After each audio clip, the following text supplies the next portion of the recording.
Olá, alunos! Eu sou a professora Marília e vamos para mais uma aula de Química. Mas antes, para garantir a sua presença, faça a atividade que está no primeiro link lá do Classroom ou entregue a atividade impressa na escola. Vamos começar?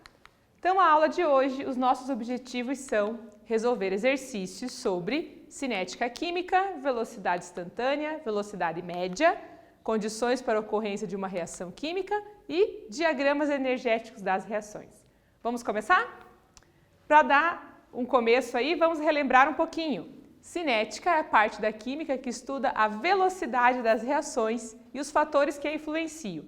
Para calcular a velocidade média de uma reação, a gente faz variação da concentração dividida pela variação do tempo. Vamos praticar? Atividade 1. Seja a reação X formando Y mais E, a variação na concentração de X em função do tempo é a velocidade média da reação nos intervalos de 2 a 5 minutos. Os dados estão todos ali, agora é com vocês.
Vamos corrigir então a primeira atividade?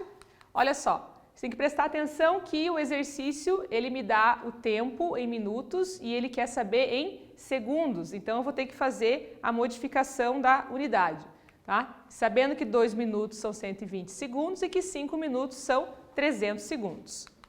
Logo, eu vou fazer a minha equação. Velocidade média é igual à concentração de x dividido pelo intervalo de tempo. A gente usa em módulo aqui, porque valor negativo aqui para a gente na química não faz muita diferença, a nossa velocidade sai sempre em módulo. Então eu tenho concentração final menos inicial dividido pelo tempo final menos inicial. O intervalo que eu quero então de 5 a 2 minutos e olhando a tabelinha, a concentração nos 5 minutos é 0,4 e nos 2 minutos é 0,7.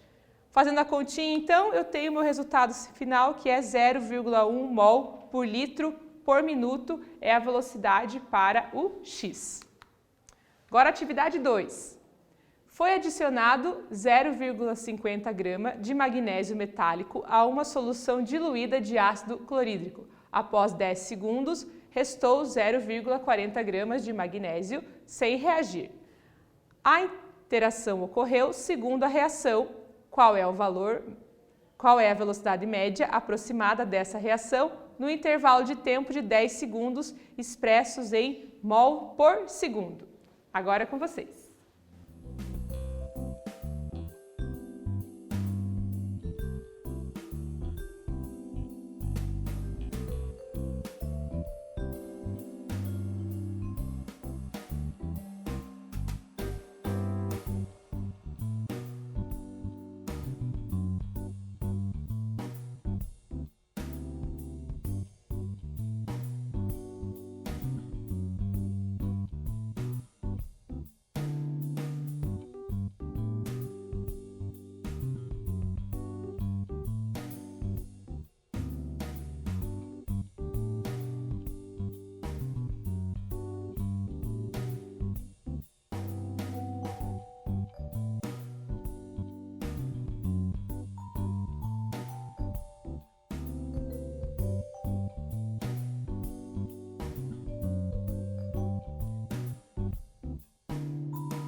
Vamos corrigir a atividade?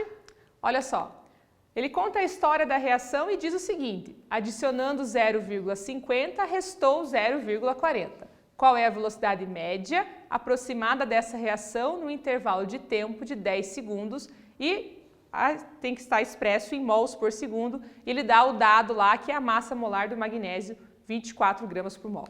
Então, para começar, vamos fazer a velocidade média do magnésio. Então, Vm é igual à variação da concentração do magnésio pela variação do tempo.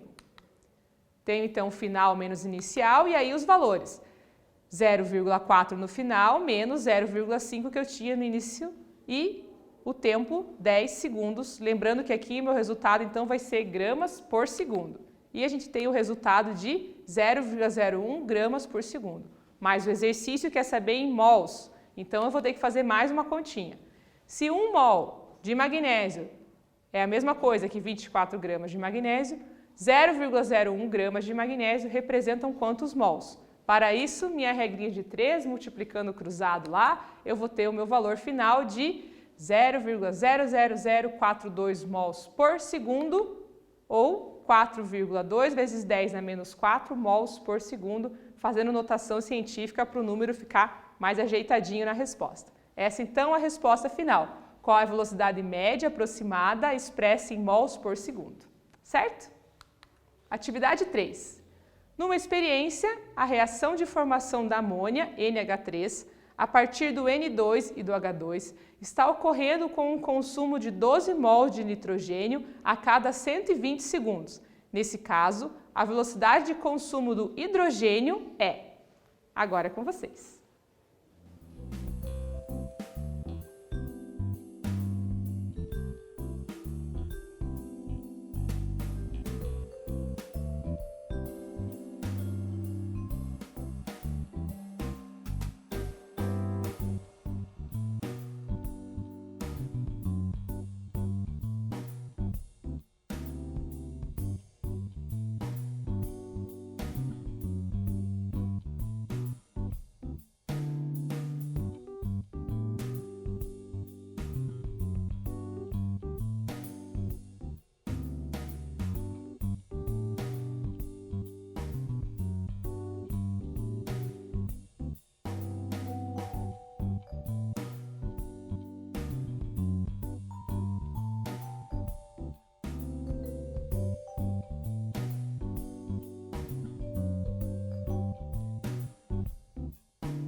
Vamos corrigir o exercício?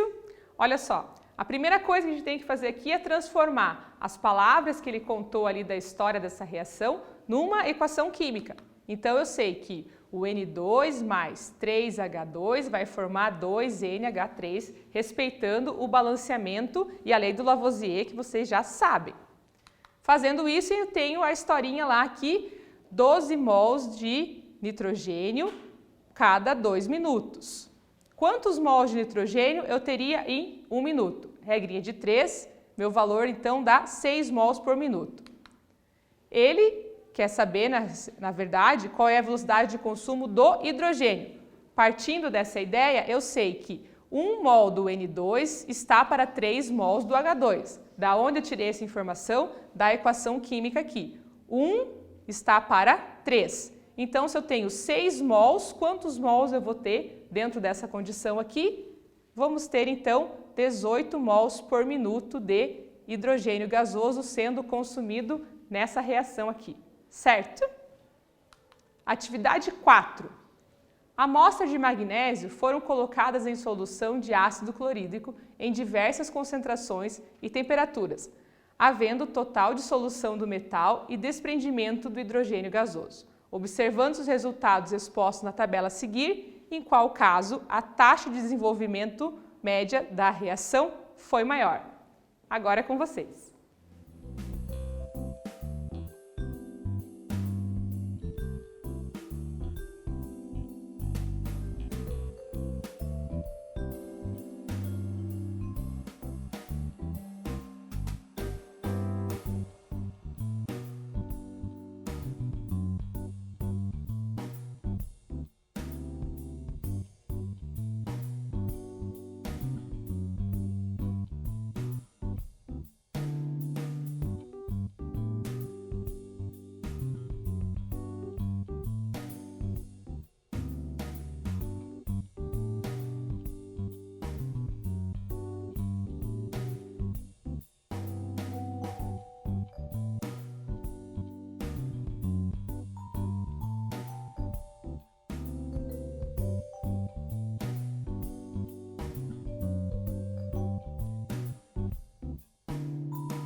Vamos corrigir o exercício? Olha só, ele nos traz uma tabela e ele pede a taxa de desenvolvimento média da reação foi maior. Taxa de desenvolvimento pode ser entendida também como velocidade média. Para saber isso aqui, eu vou fazer o seguinte: Tm, taxa de desenvolvimento, ou Vm, velocidade média, é igual à massa do magnésio dissolvido pelo tempo que levou para dissolver, e eu faço a continha para cada um dos intervalos que eu tenho na minha reação, e eu vejo que na opção 4 eu vou ter um valor de 0,5 gramas por minuto. Nessa opção aqui ele foi mais veloz, certo? Agora vamos relembrar um pouquinho sobre as condições para que uma reação química ocorra.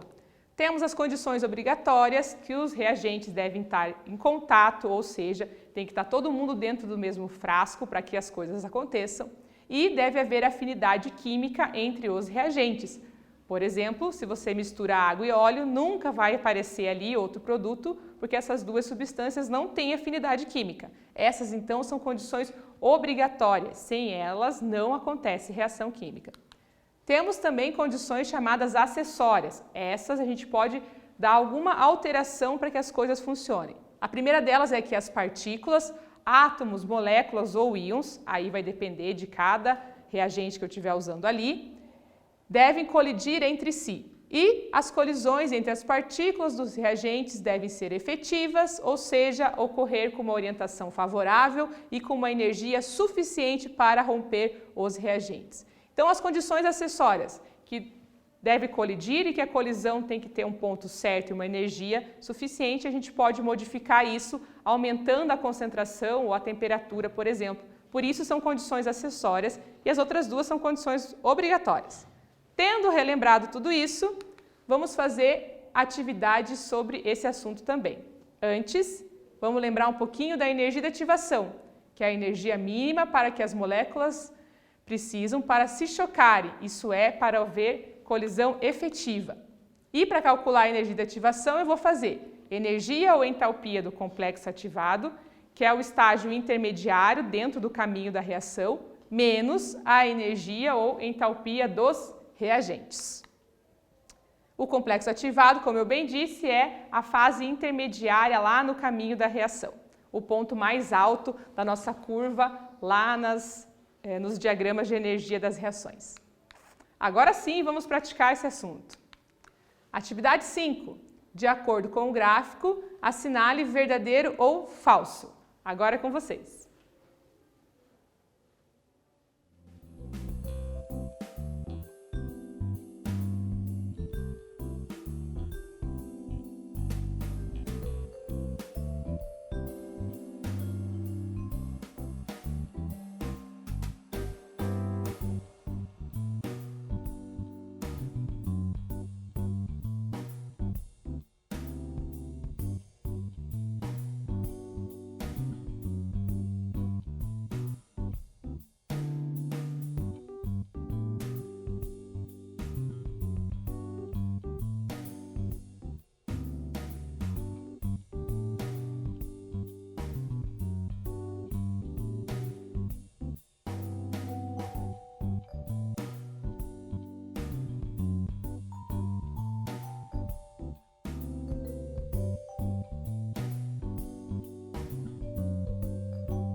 Vamos corrigir o exercício 5?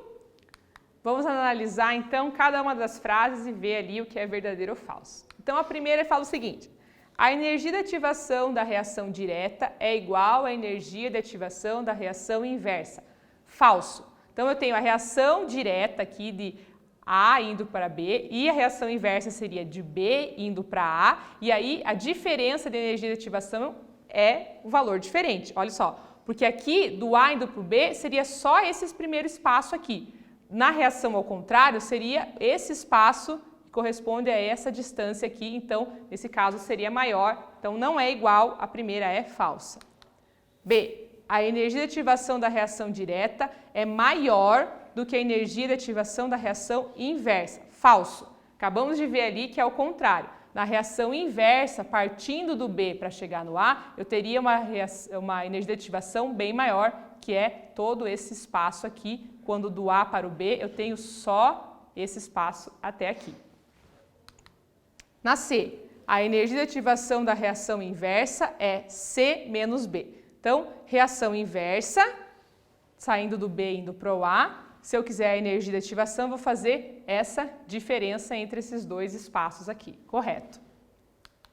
A energia de ativação da reação direta é C menos A, exatamente. Partindo do A para chegar ao B, se eu quero saber qual é essa diferença aqui, eu faço a diferença desses dois valores aqui, do A e do C. E a letra E, C é a energia do complexo ativado. Sim, o valor do ponto alto aqui marca o complexo ativado e corresponde a esse valor numérico, então, da linha C desenhada nesse gráfico. Certo? Vamos para a atividade 6 agora. Sobre o diagrama que representa a entalpia de uma reação química, assinale o que for correto. Agora é com vocês.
Vamos corrigir? Vamos ver então, frase por frase aqui. Número 1, a energia de ativação da reação C mais D formando A mais B é igual a ΔH2 menos ΔH3. Verdadeiro. Então, eu tenho o C mais D formando o A mais B, ou seja, inverso do que está desenhado aqui, e aí eu tenho que fazer a minha continha ΔH3 menos ΔH2 para dar o valor do resultado ali da energia de ativação. Agora, próxima. A reação A mais B formando C mais D é exotérmica, ou seja, a reação direta, nesse sentido, exotérmica. Isso é falso, tá? Ele é endotérmico, porque aqui os produtos estão mais altos do que os reagentes. A próxima 4, então, é verdadeira. A entalpia da reação A mais B formando C mais D é igual a ΔH3 menos ΔH1. Ele está falando, então, do desenho direto, A mais B formando C mais D, e a entalpia dessa reação seria a diferença, então, desse valor aqui, ΔH, que ele chama de ΔH3 aqui, menos o ΔH1, que está ali do outro lado. A 8, a energia de ativação da reação A mais B formando C mais D é igual a ΔH2. Isso aqui é falso. A energia de ativação não vai ser igual ao ΔH2. É sim a diferença, não é todo esse valor aqui. Ele está falando da reação direta. O EAT, a energia de ativação, seria só esse espaço que compreende essa distância aqui, não todo o valor que ele desenha ali como ΔH2, certo? E a última, a entalpia da reação C mais D, formando A mais B, é igual a H2. Então, ele está mostrando para a gente a reação inversa do que está desenhado ali, e aí a entalpia da reação é igual ao valor do ΔH2. Dessa forma, está correto. Atividade 7. Para que ocorra uma reação química, é necessário que os reagentes entrem em contato através de colisões, o que se chama teoria das colisões. Essa teoria baseia-se em: estão corretas quais as frases? Agora é com vocês.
Vamos corrigir a atividade 7. Olha só, ele quer saber qual é verdadeiro ou falso das frases ali. A primeira, então, todas as colisões entre os reagentes são efetivas, ou seja, são favoráveis? Isso é falso. Tem colisão, mesmo dentro de uma reação que aconteça, que não vai ser favorável, não vai ter o ponto certo nem a energia suficiente. A 2. A velocidade da reação é diretamente proporcional ao número de colisões efetivas ou favoráveis? Verdadeiro. A velocidade da reação é o número de colisões que realmente aconteceram de forma efetiva e favorável. 3. Existem colisões que não são favoráveis à formação do produto? Verdadeiro. Por exemplo, as moléculas estão batendo lá, colidindo com a parede do recipiente e isso não vai ajudar a formação do produto, mas são colisões que existem. Então, nem todas as colisões formam um produto. E a última, maior será a velocidade da reação quanto maior for a energia de ativação. Isso é falso. A velocidade será maior se houver mais colisões efetivas acontecendo. Uma energia de ativação grande significa que essa reação é endotérmica e teve que absorver muita energia para que funcione. Então, estão corretas apenas 2 e 3 e a resposta ali, então, fica letra B para o exercício 7. Vamos para a atividade 8. Dado o diagrama de entalpia, a reação X mais Y formando Z, a seguir a energia de ativação para a reação inversa. Vai ser qual? Agora é com vocês.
Vamos corrigir o exercício?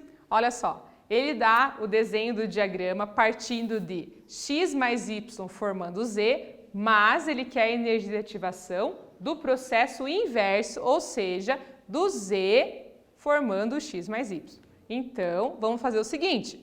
Energia de ativação é igual à entalpia do complexo ativado menos a entalpia dos reagentes. Complexo ativado vale 25 e o meu reagente, na posição inversa, vai ser o Z, que vale menos 35. Fazendo a minha continha aqui, eu tenho um EAT de mais 60 quilocalorias, ok? Atividade 9. O estudo da reação reversível A mais B formando C mais D revelou que ela ocorre em uma única etapa. A variação da entalpia da reação direta é de menos 25 kJ. A energia de ativação da reação inversa é mais 80 kJ. Então, a energia de ativação da reação direta é igual a... Temos as alternativas? Chance de vocês.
Vamos fazer a correção?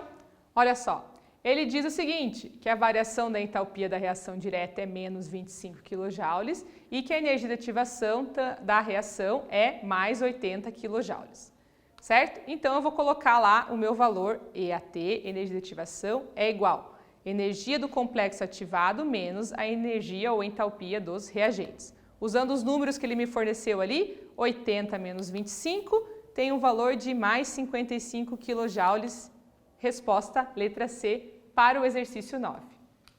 Agora, atividade 10, para finalizar a aula. O gráfico ao lado representa a equação com relação a esse gráfico, a reação acima, a afirmação falsa é. Temos as alternativas, agora é com vocês.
Vamos fazer a correção da atividade? Olha só. A energia de ativação para a reação direta é cerca de 135 kJ por mol. Então, reação direta, partindo daqui, chegando até lá, ele diz que a energia de ativação é 135. Então, a energia de ativação sai do zero e vai até o 135. Correto. Letra B. A reação inversa é endotérmica. Aqui a gente tem reação direta, liberando energia. Se eu vou fazer o contrário, vai ter que absorver. Então, correto.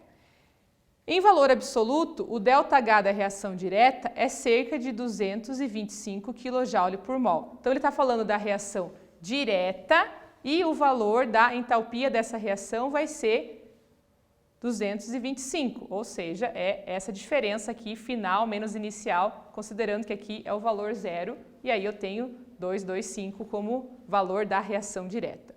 Em valor absoluto, o ΔH da reação é cerca de 360. Essa é a alternativa falsa. O ΔH da reação é 360. Não, o ΔH da reação é a diferença entre os valores dos reagentes e produtos. E o ΔH da reação direta é negativo. Como ela é exotérmica, liberou, vai ser um valor negativo. Finalizamos a aula de hoje com muitos exercícios. Falamos sobre cinética química, velocidade instantânea e velocidade média. Lembramos e fizemos exercícios sobre as condições para a ocorrência de uma reação, as obrigatórias e as acessórias. E falamos também sobre diagramas energéticos, os gráficos, onde a gente consegue contar as histórias das reações químicas que a gente estuda. Muito obrigada pela atenção de vocês e até a próxima aula.